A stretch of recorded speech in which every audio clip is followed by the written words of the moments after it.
दीपक की इस आकृति का सीधा संबंध मणिपुर चक्र से माना जाता है, जो तीसरा चक्र हमारा है, जिसमें मनुष्य बहुत ज़्यादा आनंद महसूस करता है और आनंद में वो खो जाता है।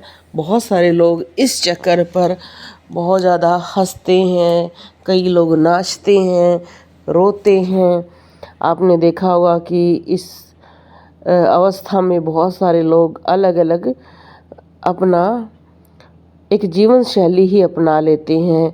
कई भजन लगाकर नाचते ही रहते हैं, क्योंकि इस चक्र के प्रमुख देवता विष्णु और माता लक्ष्मी हैं। इसलिए इसका प्रभाव ये रहता है कि उस टाइम बहुत सारे व्यक्ति श्री कृष्ण भगवान के प्रति बहुत ज़्यादा समर्पित हो जाते हैं। और आपने देखा भी होगा कि इस चक्कर का इतना ज़्यादा प्रभाव होता है कि बहुत सारे लोग इसी को अपना जीवन बना लेते हैं। आपने देखा है कि वृंदावन में तो बहुत ज़्यादा नृत्य किया जाता है, श्रृंगार किया जाता है, क्योंकि ये आनंद को दर्शाता है, रस को दर्शाता है। तीसरा चक्कर हमारे आनंद को इतना ज़्यादा बढ़ा देता है, हमें किसी भी चीज़ में बहुत आनंद आना शुरू हो जाता है। प्रभु का श्रृंगार करना, उनकी पूजा करना, बहुत सारी चीज़ें इतनी ज़्यादा हमें प्रभावित करनी शुरू कर देती हैं कि हम उन्हीं में लग जाते हैं और हमारा पूरा ही जीवन बदल जाता है। ये तीसरा चक्कर हमारे जीवन को इतना प्रभावित कर देता है कि बहुत सारे व्यक्ति आपने देखा होगा कि जो क्रोधी थे वो बहुत शांत रहना शुरू कर देते हैं।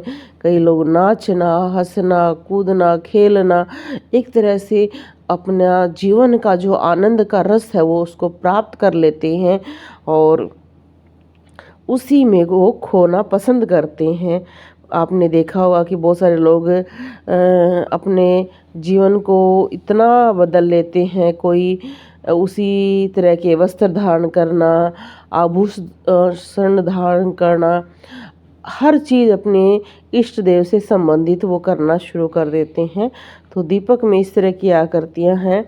इस विषय पर मैंने पहले भी वीडियो बनाई है और इस तरह का फूल बहुत महत्वपूर्ण होता है, क्योंकि धीरे धीरे आपको और चीज़ों का भी ज्ञान प्राप्त होना शुरू हो जाता है। ये एक ऐसी अवस्था है जिसमें व्यक्ति को भक्ति में मज़ा आना शुरू हो जाता है, आनंद आना शुरू हो जाता है और वो उसको बहुत अच्छी तरह से फिर करना शुरू कर देता है। क्योंकि मनुष्य का सबसे यही प्रभाव रहा है कि अगर किसी कार्य में उसको खुशी नहीं मिलती है, आनंद नहीं मिलता है, तो वो थोड़े दिन बाद उस कार्य को बंद कर देता है। पर इस अवस्था में इतना आनंद आता है कि मनुष्य उस आनंद में ही खोया रहता है। आपने बहुत सारे लोगों को देखा होगा कि वो नृत्य करते हैं और इस दीपक की आकृति आपको इतना ज़्यादा प्रभावित करती है, आपके चक्रों को प्रभावित करती है, आपके शरीर को प्रभावित करती है कि आपका रोम रोम खिलने लगता है, आपके जीवन में खुशियाँ आनी शुरू हो जाती हैं। बहुत सारे लोग इस अवस्था में रोते भी बहुत ज़्यादा हैं, भगवान को देखकर रोते रहते हैं, हंसते रहते हैं। हर किसी की अवस्था थोड़ी थोड़ी अलग हो जाती है। कुछ व्यक्ति इस अवस्था में ऐसा महसूस करते हैं कि कोई कनेक्शन जुड़ गया है भगवान से और वो बातें कर रहे हैं और इस तरह की बहुत चीज़ें उनको महसूस होनी शुरू हो जाती है कि जैसे भगवान उनसे बातें कर रहे हैं, उन्हें भगवान के सपने बहुत ज़्यादा आते हैं। मतलब उनका हर कार्य भगवान से इतना जुड़ जाता है।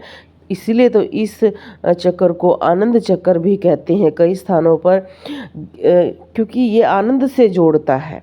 और मनुष्य जो आजकल डिप्रेशन में है, जो दुखी है, वो इस आनंद के पीछे ही भाग रहा है।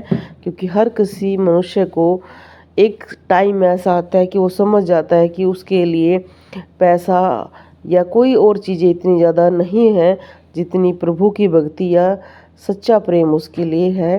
तो भगवान से साथ जुड़कर वो इस प्रेम को महसूस करते हैं।